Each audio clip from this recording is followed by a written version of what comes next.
నమస్తే welcome to our channel. నేను సిరి.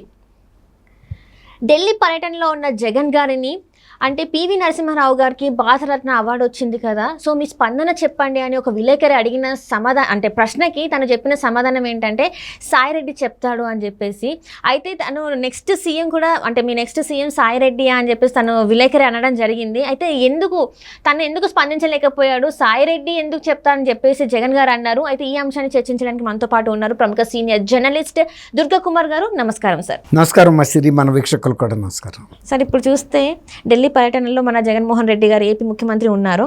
అయితే అక్కడ అంటే విలేకరులు అందరూ అడిగారు, యాజ్ ఒక తెలుగు మనిషిగా పివి నరసింహారావు గారికి భారతరత్న అవార్డు వచ్చింది కాబట్టి మీ స్పందన చెప్పండి అంటే సాయిరెడ్డి అంటే తను చెప్తాడు అని చెప్పేసి చెప్పడం జరిగింది.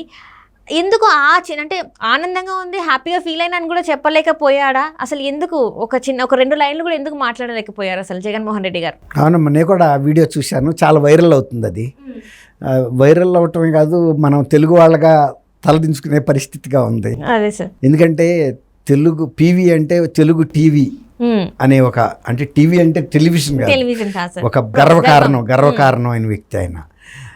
అలాంటి వ్యక్తికి ఆయన ఢిల్లీలో ఉండగానే భారతరత్న ప్రకటించడం, ముందు ఈ సంగతిని ఎట్లా ఉన్నా ఈ ప్రస్తుత ప్రభుత్వ సంస్కారానికి నేను చేతులెత్తి నమస్కారం చేస్తున్నానమ్మా. పివి నరసింహారావు గారు ఆర్థిక సంస్కరణలకి ఆద్యుడు. అవును సార్. అసలు యాక్చువల్గా మన్మోహన్ సింగ్ గారిని కూడా ఆర్థిక మంత్రిగా తీసుకొచ్చింది, రాజకీయాల్లోకి తీసుకొచ్చింది ఒక ఆర్థికవేత్తని పివి గారు. తర్వాత ఆర్థిక సంస్కరణల ద్వారా మనం విదేశీ సంస్థలు, విదేశీ టెక్నాలజీని, విదేశీ పెట్టుబడిని లిబరల్గా అనుమతించి దేశంలో ఒక బూస్ట్ తీసుకొచ్చాడు అన్ని టెక్నాలజీలో.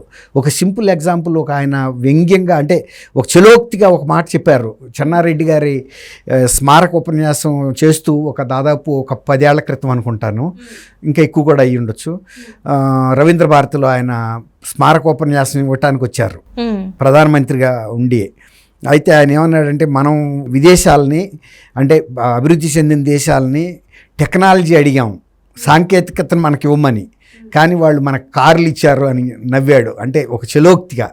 అంటే అంతకుముందు ఇండియాలో 2 కార్లే లభ్యం అయ్యాయి, అంబాసిడర్ కారు, ఫియట్ కూడా అది మనది కాదు, ఫారిన్. అయితే ఆ 2 కార్లే కొనుక్కోవాలి. అసలు ఫస్ట్ అయితే ఓన్లీ అంబాసిడరే కారు, హిందుస్థాన్ మోటార్స్. ఆ టెక్నాలజీ వాళ్ళు కూడా అదే మోడల్ నుంచి మించిగా మార్చారు. కానీ ప్రపంచంలో కార్ల టెక్నాలజీ ఎంతో వేగంగా మారిపోయింది. కానీ మనం ఒక ఇండియన్ గాడీ లాగా దేశీ గాడీ అన్నట్టుగా ఉండేది. కానీ ఆ తర్వాత ఇవాళ ప్రపంచంలో ఎన్ని కంపెనీల కార్లు ఉన్నాయో, ఎక్కడెక్కడ యూరోప్లో రిలీజ్ చేసే కంపెనీ మోడల్స్ని వాళ్ళ ఇండియాలో కూడా మోడల్ రిలీజ్ చేస్తున్నారు. గతంలో వాళ్ళు వాడేసిన 60 ఏళ్ళకు కూడా మన కారు అట్లాంటి టెక్నాలజీ వచ్చేది కాదు. ఇవాళ సమాంతరంగా వచ్చేసినాయి. తర్వాత విదేశీ కంపెనీలు వాళ్ళ టెక్నాలజీతో సహా వచ్చినాయి. కార్ల కంపెనీలు ఎక్కువ వచ్చినాయి, అది వేరే మాట. ఇతర టెక్నాలజీలు కూడా వచ్చినాయి. అంటే ఆయన శలోక్తిగా అన్న మాట. అంటే మనం అడిగింది టెక్నాలజీ, వాళ్ళు పంపించింది కార్లు. ఇవాళ కార్లు రోడ్లన్నీ నిండిపోయినాయి, సందుకి గొంతుకి ఇంటింటికి కారు. గతంలో కారు అనేది కొన్ని ఊళ్ళల్లో అసలు కారులే ఉండేవి కాదు, ఒక్క కారు కూడా ఉండేది కాదు. పల్లెటూళ్ళల్లో, పెద్ద ఊళ్ళల్లో కూడా 2 కనబడుతున్నాయి, 3 కనబడుతున్నాయి, మనిషికి 2 ఉన్నాయి. అంత టెక్నాలజీ వచ్చింది. ఆ తర్వాత ఎన్ని కార్ల కంపెనీలు ఉన్నాయో మనం అసలు వాళ్ళు చెప్పలేం కూడా. అంటే అంత లిబరలైజ్డ్ ఇది తీసుకొచ్చాడు ఆయన సంస్కరణలో. అట్లాంటి వ్యక్తికి మొన్న అద్వానీ గారికి భారతరత్న ఇచ్చి, బహుశా మరి వాళ్ళు ఒకటి అనుకుని ఉంటారు, అద్వానీ గారికి ఇచ్చినప్పుడు పివి నరసింహారావు గారికి కూడా అంత పెద్ద ఇద్దరు వయస్కులు, తర్వాత ప్రధానమంత్రిగా కూడా దేశానికి అనేక ఆర్థిక సేవలు చేసి ఉన్నాడు అని ఉద్దేశం మీద ఇచ్చినందుకు ఏ ప్రభుత్వం అయినా కూడా అభినందించాలి. వచ్చింది పివి గారికి కాబట్టి. అవును సార్.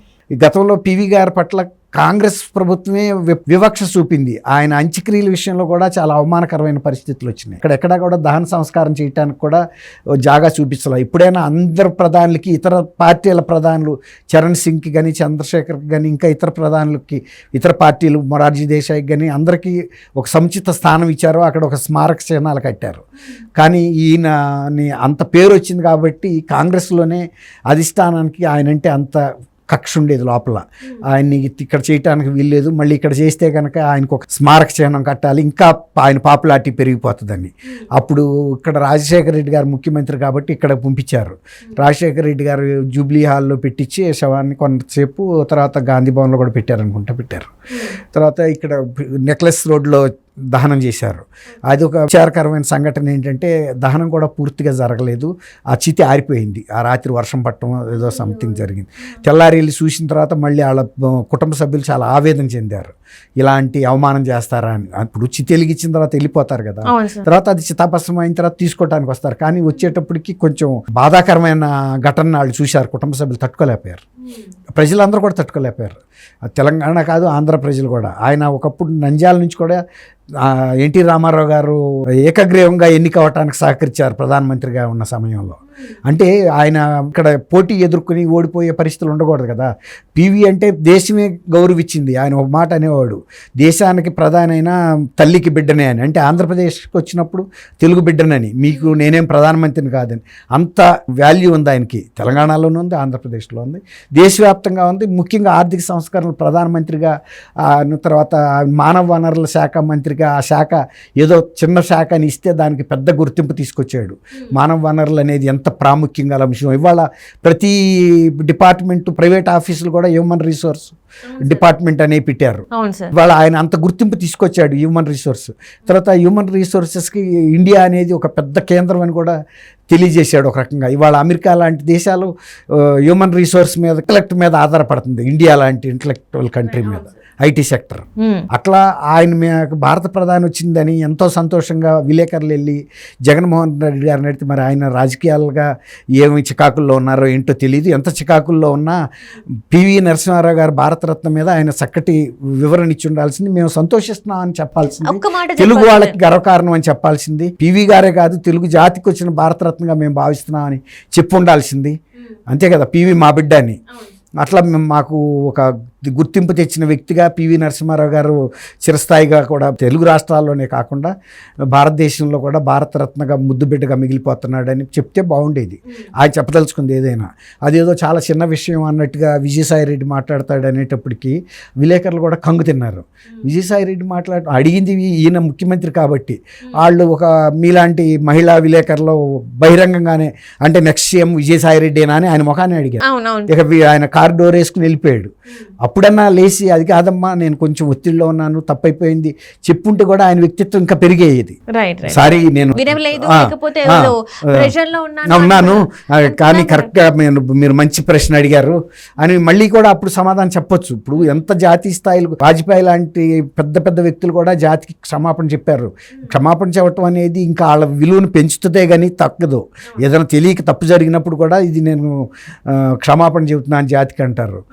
అట్లా అది చెప్పకపోగా ఆయన కారు వేసుకుని వచ్చేసాడంటే నిజంగా ఆయన ఏమన్నా రాజకీయంగా చికాకుల్లో ఉండి అక్కడ ఏమన్నా ఆయనకు పరిస్థితులు వ్యతిరేకంగా ఉన్నాయా, వెళ్ళిన పరిస్థితే అపాయింట్మెంట్ లేకుండా వెళ్ళాడని వార్తలు వచ్చినాయి. సరే అపాయింట్మెంట్ ఉండాలేకపోయినా ప్రధానమంత్రి దగ్గర సీఎంఓలో ముఖ్యులను కలుస్తాడు వస్తాడు, అది వేరే మాట.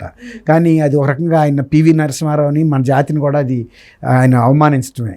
తెలుగు రాష్ట్రాల్లో ఒక రాష్ట్రానికి ముఖ్యమంత్రి అయ్యుండి ఆయన గురించి అభినందించడానికి ఏముంది? ఇప్పుడు మీరు ఆయన గురించి స్పీచ్ ఇవ్వక్కర్లే, ఎక్కడ పుట్టాడు, ఎక్కడ పెరిగాడు, ఎన్నిసార్లు పార్లమెంట్కి ఎన్నికయ్యాడు, ఆయన పరిపాలన ఎలా ఉంది, అవన్నీ కూడా చెప్పక్కర్లా. ఆయన ముఖ్యమంత్రిగా చేశాడు, ఇవన్నీ కూడా మా జాతి గర్విస్తున్నాము, మా ప్రజలు గర్విస్తున్నాము, మేము ఎప్పటికి కూడా ఇది తలెత్తుకు తిరిగే అంశం అని చెప్పుంటే కూడా చాలు కదా. అంటే అది ఒక క్వశ్చన్ అర్థం కాకపోవడం లేదు, మాది సింపుల్ క్వశ్చన్ కదా. ఆయనకు భారతరత్న పివి 2 సార్లు కదా. వాళ్ళు అడిగింది ఇంగ్లీష్ రాదా ఆయనకి? ఆయనే చెబుతాడు నేను ఇంగ్లీష్లో చంద్రబాబు కన్నా అందరికన్నా బాగా మాట్లాడతాను. హైదరాబాద్ పబ్లిక్ స్కూల్లో చదివిన వ్యక్తికి ఇంగ్లీష్ గురించి చెప్పాల్సిన ఏ సబ్జెక్ట్ రాకపోయినా ఇంగ్లీష్ అయితే నంబర్ 1గా వచ్చేస్తుంది కదా. ఆయన ఈ లండన్ కూడా ఇప్పుడు తిరుగుతూ ఉంటాడు. మరి వాళ్ళు అడిగింది ఏమన్నా బ్రిటిష్ యాక్సెంట్తో అడిగారు ఆ క్వశ్చన్? వాళ్ళు నీలాంటి ఇండియా విలేకరులే కదా. నడుచుకుంటూ వెళ్తూ సాయిరెడ్డి అదే అంటున్నా, అది ఒక రకంగా పివి నరసింహారావు గారిని కాదు, మన జాతిని మనమే కించపరుచుకున్నట్టు అయింది వాళ్ళ. మన జాతిని మనమే కించపరుచుకున్నాం. అది ఎక్కడ? ఢిల్లీ గడ్డ మీద. ప్రజలందరూ చూస్తారు, జాతీయ స్థాయిలో అది వైరల్ అవుతుంది. ఇప్పుడు వాళ్ళ వ్యక్తికి, వాళ్ళ జాతికి సంబంధించి అదే ఇంకా ఏ రాష్ట్ర చీఫ్ మినిస్టర్ అయినా, సపోజ్ కేరళ చీఫ్ మినిస్టర్ కనుక అడిగి కేరళ ఆయనకి ఎవరికైనా భారతరత్న ఇస్తే, అట్లా వెళ్తే కనుక కేరళలో కూడా వాళ్ళ మీద చాలా వ్యతిరేక స్పందన వస్తుంది. ఎయిర్పోర్ట్లోనే నిరసన ప్రదర్శనలు చేస్తారు. నువ్వు మన రాష్ట్రానికి చెందిన వ్యక్తికి, లేకపోతే కర్ణాటక దేవేగౌడ్ గారికి వచ్చింది అనుకోండి, మన ప్రధానమంత్రిగా చేసిన వ్యక్తికి భారతరత్న వస్తే నువ్వు అంత కేర్లెస్గా డోర్లు వేసుకుని ఎయిర్పోర్ట్లోనే నిరసన చెప్తారు. కానీ మన వాళ్ళకి అంత జాతీయ భావాలు ఉండవు, సో లేకపోతే ప్రాంతీయ భావాలు. కానీ నిజంగా అది గ్రహించాల్సిన విషయమే. రేపు నేను అనుకోవటం చాలామంది నాయకులు కూడా ఈ ఖండిస్తారు ఆయన ప్రవర్తనని, ప్రజలు కూడా ఖండిస్తారు.